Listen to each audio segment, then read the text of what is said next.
Olá pessoal, bem-vindos ao Sala de Professor, o programa da TV Escola, onde vocês encontram sugestões e trabalhos interdisciplinares para realizarem aí, nas suas escolas. E no programa de hoje nós vamos falar de ostras. Tem gente que adora, eu gosto bastante. Temperadinha, com limão, nossa, é uma delícia. Bom, já outras pessoas não chegam nem perto, olham para aquela coisa e falam, que coisa nojenta. A não ser, claro, que ela vem acompanhada de uma maravilhosa pérola. Aí ninguém resiste, todo mundo quer. O documentário Pérolas, as Rainhas das Pedras, vai nos mostrar que esse fascínio é antigo. Reis e rainhas de todo mundo se renderam a essa pedra tão singular, a única criada em um ser vivo e a única também a não precisar de lapidação, já vem prontinha da natureza. Vamos ver como as pérolas se formam e como os homens aprenderam o segredo da natureza e passaram a cultivar ostras para colher pérolas. Para trabalhar com a gente, hoje está aqui o professor Marcos Guedes, de Química. Tudo bom, Marcos? Tudo ótimo. Seja muito bem-vindo ao nosso programa. Obrigado, é um prazer. O professor de Geografia, Gilberto Pamplona da Costa. Tudo bem, Giba? Tudo bem, Valmir. Seja muito bem-vindo ao nosso programa. Muito obrigado. E a professora de Biologia, Mônica Walderhelm. Tudo bem, Mônica? Tudo ótimo, Seja Valmir. muito bem-vinda também ao Sala de Professor. Obrigada. Bom, antes da gente assistir o documentário, vamos destacar alguns pontos que são interessantes para o nosso trabalho em sala de aula. Em Química, como é que a gente pode usar esse documentário? Certamente tem bastante química nele. Como é que a gente pode dizer para o professor gravar esse material, Marcos? É verdade, Valmir. Tem muita química no documentário, mas eu preferiria priorizar as reações químicas que acontecem na formação da pérola, a sua constituição e as perturbações de estado de equilíbrio que acontecem aí também. Beleza. Bom, quando a gente está falando de pérolas, estamos falando de cultivo em todos os lugares do planeta, estamos falando de produção. A geografia, então, nada, literalmente nada de braçadas nesse mar, não é, Giba? Sem dúvida, Valmir. Vamos poder estudar aí as pérolas e as ostras também no Brasil e no mundo. Antes as pérolas eram para poucos, agora são para muitos. A pérola, então, é cultivada de várias maneiras em vários lugares do planeta. A biologia também tem muito material para trabalhar a partir desse vídeo. Com certeza, Valmir. Não é sempre que a gente encontra documentários sobre moluscos, então vamos aproveitar, porque tem muito material para trabalhar e até as pérolas, em termos químicos, interessam muito para a biologia. Não perca.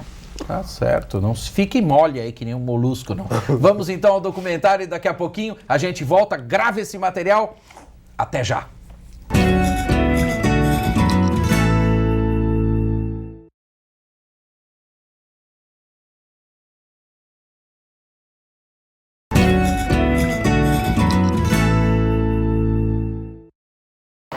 A formação de pérolas está diretamente ligada à fisiologia desses animais, né? Um mecanismo de resposta fisiológica. Então, mesmo o trabalho, que a gente pensa em trabalho integrado, se a gente for pensar, né, a partir das pérolas em si, que talvez seja daí que a gente vai buscar, né? Eu tenho que puxar da minha disciplina, né? Eu tive essa ideia de a gente falar do ciclo do carbono. Mas você acha que valeria a pena mostrar a participação dos seres vivos no ciclo do carbono? Como é que o carbono circula na natureza? Exatamente. E como o homem também afeta hoje em dia. Mais do que a gente discutir então o que é natural, o que é sintético, seria eu acho que tem acho que é mais abrangente. Falar do carbono, falar do ciclo escolher o carbono, porque... o carbono por causa do... Por quê? Porque a pérola tem carbonato. Entendi. Né? Seria o átomo mais interessante. Porque os ciclos biogeoquímicos são carbono, hidrogênio, nitrogênio e oxigênio. O átomo comum aí, a biogeoquímica, nesse caso do documentário, é o carbono. Antes de a gente chegar nessa parte do homem, a gente pensou na biologia, né, nessa atmosfera primitiva, na química, da origem da vida. Isso, né? A química, a questão do CO2, dos oceanos, a transformação em hidrogênio carbonato. Isso. E na geografia seria no ciclo das rochas, onde o professor ia tentar recuperar como as rochas surgiram, falar um pouquinho da rocha matriz e depois da rocha sedimentar. O programa Sala de Professor está de volta e hoje nós estamos trabalhando com o documentário Pérolas, as Rainhas das Pedras da série Joias da Natureza. Quer dizer, os professores convidados estão trabalhando. Vocês viram um trecho desse trabalho. Não pensem que foi só um encontro, não. Foram vários. O trabalho interdisciplinar, às vezes, exige isso. Às vezes, não sempre. Mas no final, quando a gente vê o resultado com os alunos, a gente sabe que vale a pena, não é mesmo? Fique aí conosco no Sala de Professor. Nós já voltamos já já.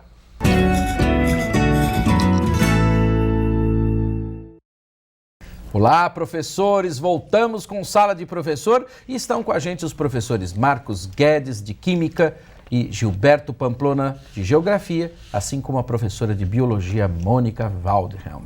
Bom, gente, o trabalho começa, mas começa mesmo com a Geografia. Claro que a etapa interdisciplinar, ela começa em cada disciplina. Tem que ter conteúdo das disciplinas. Qual é o conteúdo da Geografia, Giba? Então, Valmir, inicialmente é importante o professor sugerir aos alunos que ele use o mapa mundi político, até para localizar e ele saber que a produção de pérolas ela é dispersa no mundo, mas está concentrada especialmente na Ásia, na China e no Japão, né? O maior produtor hoje é a China.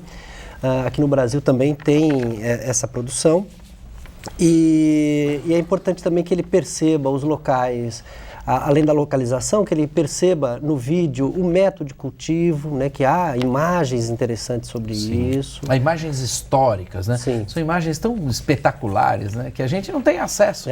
E, aliás, é um tema que a gente não tem acesso. Eu aprendi tanta coisa, né? Por exemplo, mesmo antes de assistir o vídeo, eu acho que o professor pode trabalhar tantas coisas, né? Em geografia mesmo, acho que tem um material muito bom para ele trabalhar. Né? Até mesmo as condições de trabalho, né? Como hoje se trabalha. E no Brasil, como é um país que não tem muita pérola, tem pouca produção de pérola, ele pode, por exemplo, discutir mais a questão da ostra em si. O Brasil tem muita produção de ostra, né? Nós temos um litoral aí vasto para isso. Eu nem sabia que o Brasil produzia pérola. Tem produção de pérola no Brasil? Encontraram algumas pérolas, formação natural mesmo, né? No Rio Pará, em Marajó, há um estudo da revista Escola de Minas, de Ouro Preto, da ocorrência dessas ostras. Encontraram 12 ostras com pérola no Rio Pará. Uau! Mas é assim, uma coisa, encontraram naturalmente. Mas há também possibilidade de produzir em água doce, né? Em Ribeirão Preto, por exemplo, tem alguns locais que estão sendo cultivados em água doce. Que interessante, né? A ostra é quase um ser desconhecido, apesar da gente às vezes comer ostra, é um ser quase desconhecido. Como é que a gente explica a ostra, Mônica? Olha, a biologia pode trabalhar a caracterização desse filo, né? Trabalhar os moluscos e aí especificamente os bivalves, onde estão enquadrados aí as ostras, os mexilhões. Falar um pouco da fisiologia desses animais. No documentário a gente vê um pouquinho, porque quando eles abrem a ostra dá para ver lá o manto, então dá para ver algumas partes, né? Sim. Que é interessante, complementando, claro, com outros materiais.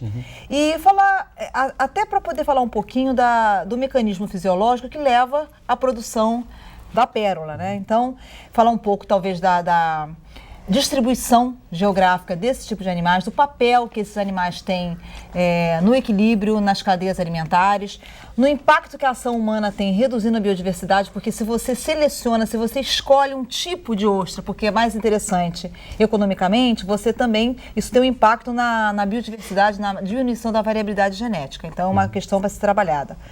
Eu destacaria também, quando se falar de como são os moluscos, os mexilhões, né, as ostras, lembrar que eles são organismos filtradores, do risco de se consumir, principalmente esses animais crus, né, na forma ostra crua, com limãozinho, é muito gostoso, mas há um risco, principalmente se eles tiverem sido retirados, ainda que cultivados ou não, em água contaminada. Eles podem transmitir hepatite, cólera, então metais pesados, tudo depende de onde eles foram tirados. Então há um risco de se consumir esses animais sem o cozimento adequado. Muito importante o professor ficar atento para o discurso lamarquista que por vezes a gente encontra no documentário. Há, por exemplo, um tom quase como que a ostra tivesse uma intencionalidade de se defender quando há produção de pérola. Da pérola. Muito cuidado com isso é um discurso impregnado de senso comum e cabe ao professor de biologia chamar a atenção que não há uma intenção de produzir a pérola do animal se defender.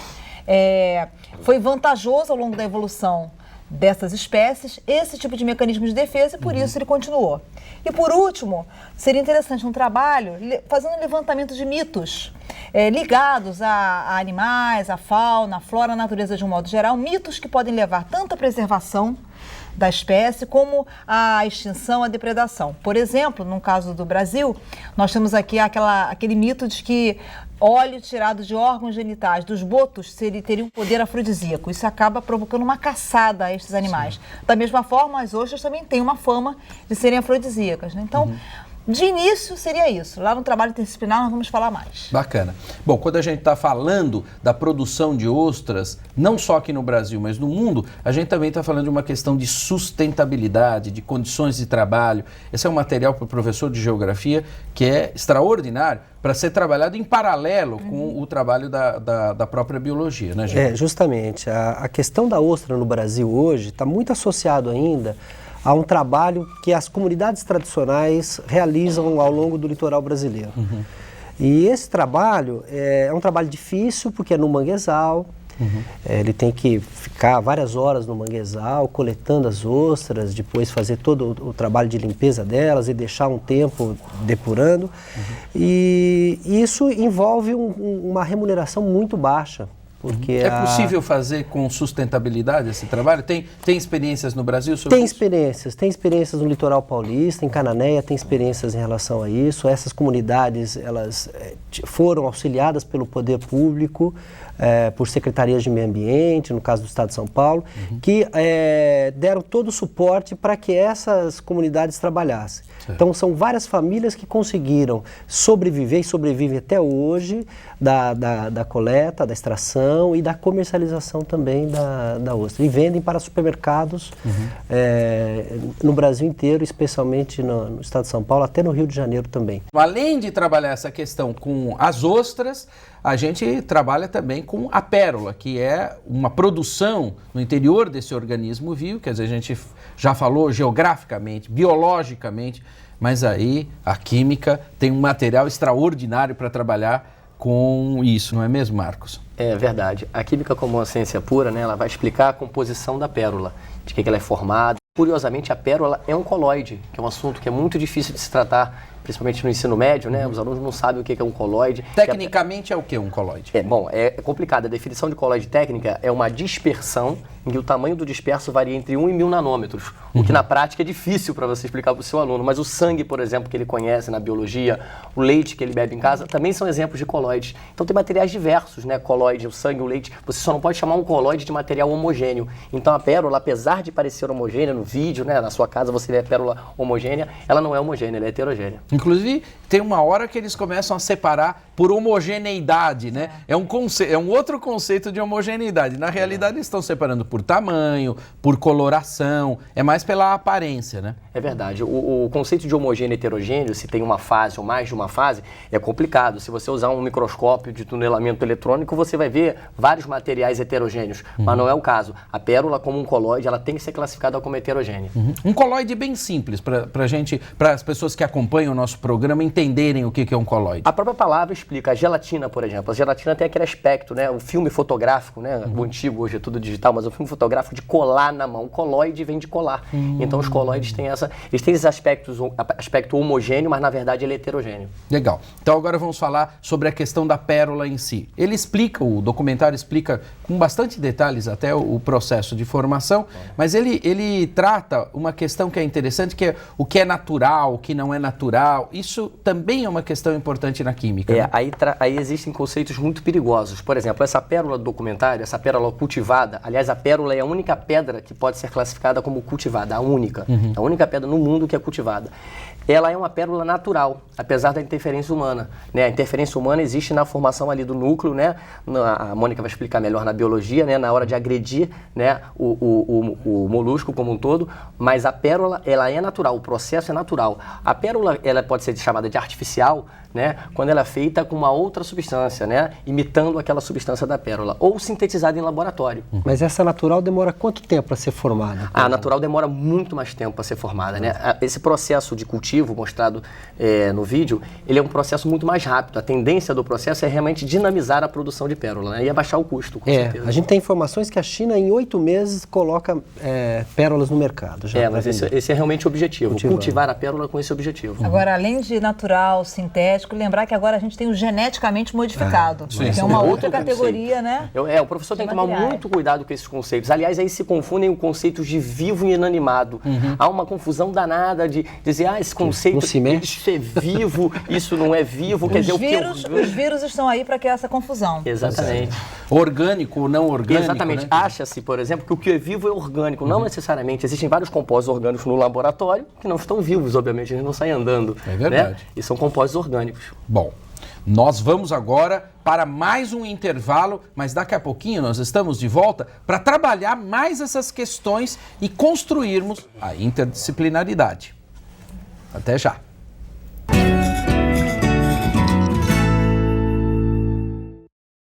O programa Sala de Professor está de volta. Hoje nós estamos falando de um assunto maravilhoso. Estamos apresentando o documentário Pérolas, as Rainhas das Pedras, da série Joias da Natureza, e os nossos professores convidados seguem agora para o trabalho interdisciplinar. Na realidade, antes da interdisciplinaridade, ainda tem uma palhinha dos professores. A gente vai começar com a biologia, né, Mônica? Mas tem uma palhinha ainda de trabalho dos professores, porque os professores aqui gostam de trabalhar com os seus alunos e querem que você trabalhe com eles também. Na verdade, é uma palhinha que pode preparar para o trabalho interdisciplinar. Agora a onda é falar de aquecimento global, de gases de carbono, não dizendo isso de uma forma pejorativa. Claro que é importante se falar, claro, né? Mas quando a gente fala de agravamento do efeito estufa e de gases de carbono, a impressão que se tem que só tem carbono na atmosfera. Então, na Terra, no planeta Terra, a gente só encontra carbono na atmosfera. Então, há uma proposta interessante de a biologia começar a ajudar o aluno a mostrar onde está o carbono no nosso planeta.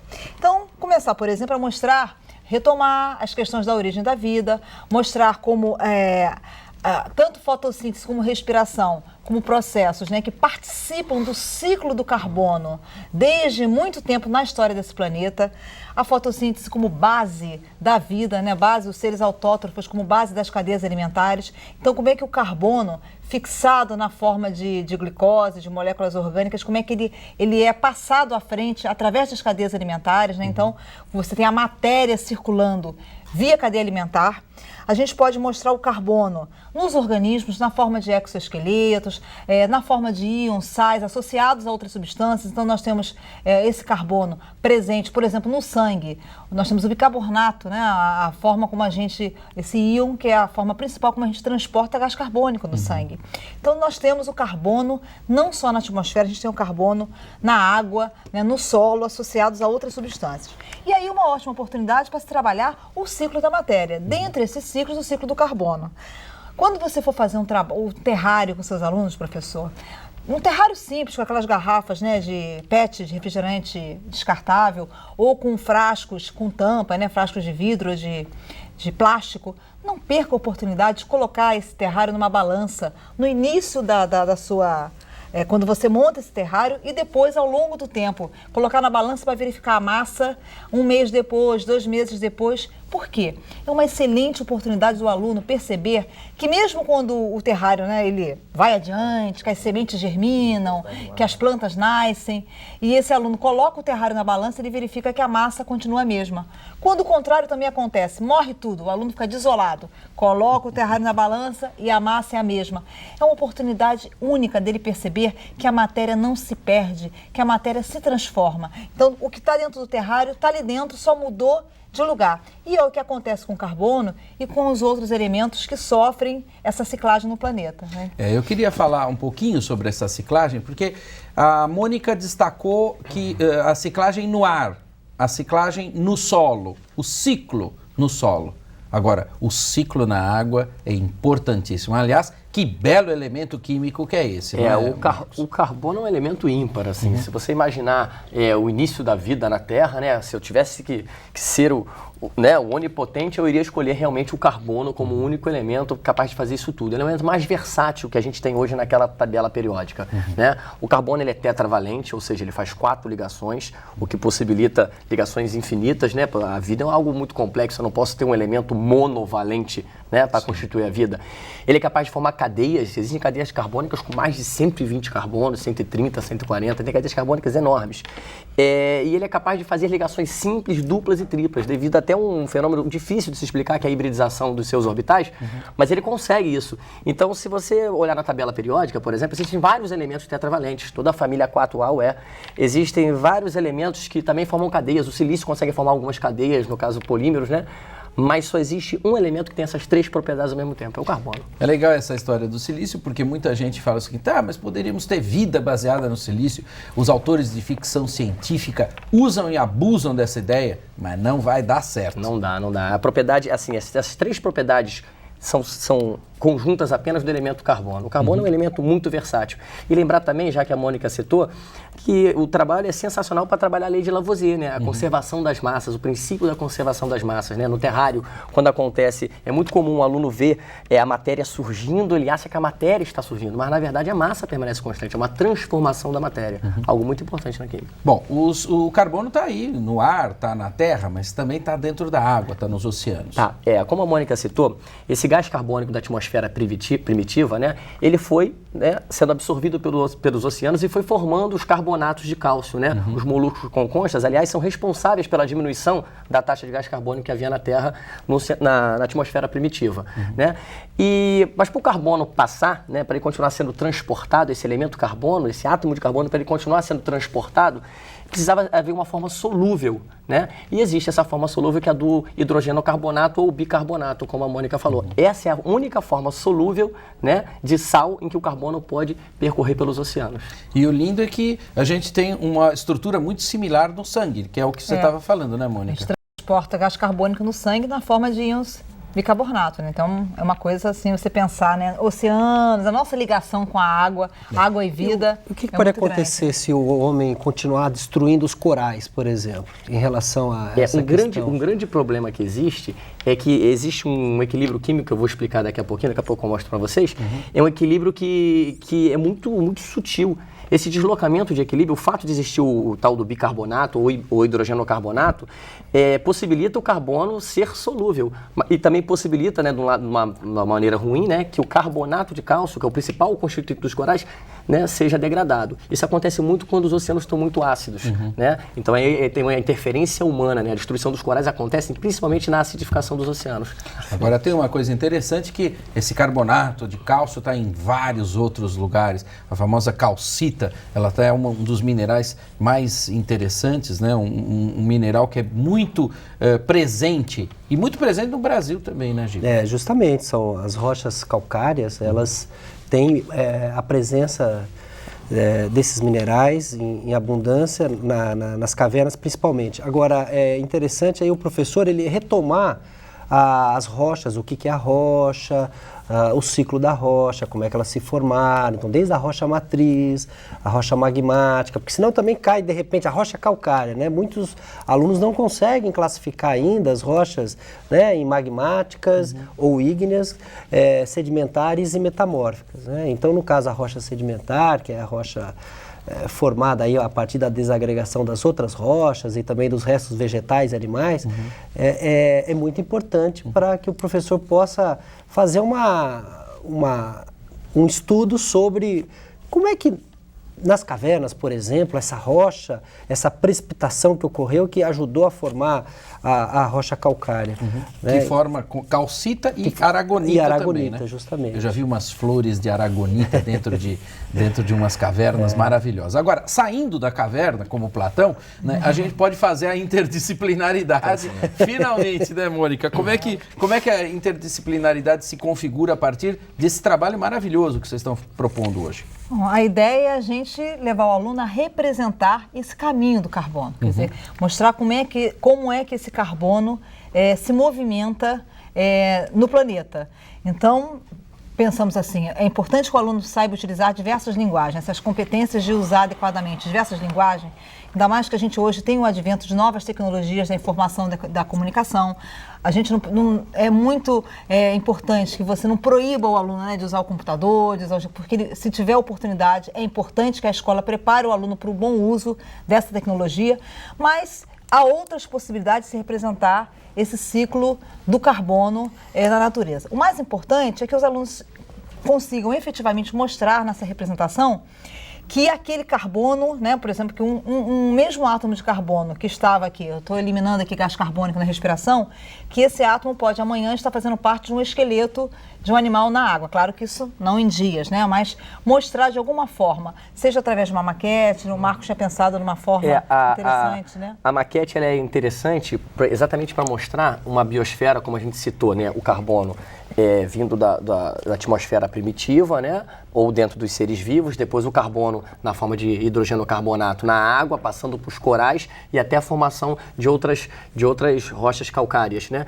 Então é interessante perceber que esse mesmo átomo de carbono, constituinte de matérias de químicas diferentes, inclusive em estados físicos diferentes, ele continua sendo o mesmo átomo de carbono, né? Então a maquete é interessante porque você pode representar uma biosfera. A ideia, por exemplo, da maquete, ele utilizar o máximo de material de criatividade mesmo, de papel crepom, etc. E sempre procurar demonstrar que aquilo é um ambiente fechado, para não burlar a lei de Lavoisier, de que a massa se conserva naquele ambiente, né? E que aquele mesmo átomo de carbono, a gente pode fazer representações do carbono como um carbono de encaixe.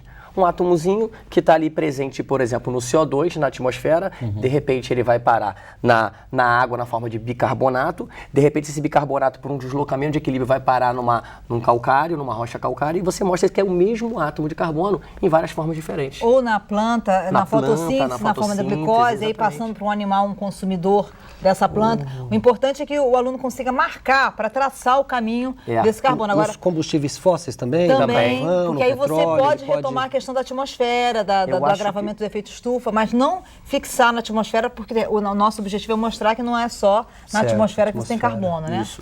Eu acho que o interessante da maquete é se demonstrar exatamente que é o mesmo átomo de carbono. Ele tem que ser alguma coisa destacável para ele fazer parte de toda essa... Agora, se não der para fazer a maquete, também pode fazer um cartaz. Isso pode ser desenhado, né? Há essas habilidades também. Ou uma simulação no computador. Sempre importante, professor, lembrar que isso é uma representação da realidade. Isso não é a realidade. Claro. Modelos e analogias em ciência são importantes, mas têm suas limitações. Bom, vamos falar então sobre o ciclo do carbono. Esse é o trabalho interdisciplinar. E aí vai ser feita uma maquete, como os professores explicaram aqui, há várias maneiras, pode ser feita no computador, fisicamente, fazer uma pequena biosfera e trabalhar com esse material e com essas sugestões de trabalho que os professores deram. Muito legal esse trabalho, oportuno para o professor trabalhar ciclos na natureza, mesmo no ensino médio. Muito obrigado pela presença de vocês. Hoje o trabalho estava lindo, né? E as fichas com esta e as outras atividades propostas pelos nossos convidados, professores e professoras, estão à sua disposição na internet. Não perca tempo. Estão no portal do professor do Ministério da Educação. O endereço é esse que vocês estão lendo aí na tela. Mas atenção, hein? Não precisa colocar o www. Lá você também pode colocar a sua sugestão de aula com os documentários da TV Escola. Claro! Manda pra gente, estou esperando. Nós queremos muito conhecer o seu trabalho. Bom, o programa infelizmente acabou. Eu às vezes acho que é muito curtinho, mas continuem com a gente aqui na TV Escola. Como vocês já sabem bem, o canal da educação. Até a próxima. Tchau, tchau.